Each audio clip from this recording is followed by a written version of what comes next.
tere tulemast minu Sigri-Migri luulejutte kuulama. Tänase luuletuse pealkirjaks on tänupalve. Tänupalve. Tänan uue päeva eest, valguse ja vaimu eest, vanemate palvedes, inimhinge salvedes, ilmarahus kodu eest, laste eest, väsinud rändurite eest, ületada mäed ja veed, väsimatult rühkida, hädad ära pühkida. Kõige kõrgem, näita teed.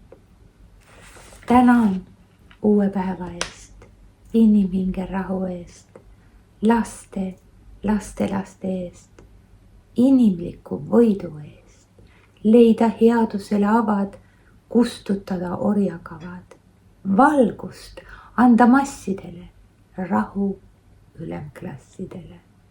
Kõige kõrgem, näita teed. Anna vabaks hingevõlad, liida kokku inimõlad, ühenda meil taip ja käed, inimeste hingeväed.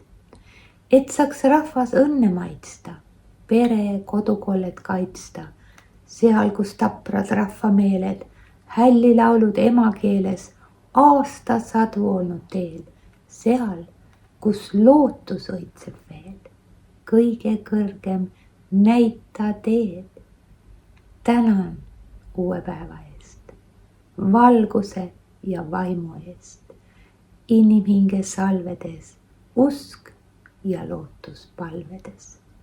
Kõige kõrgem, näita teed.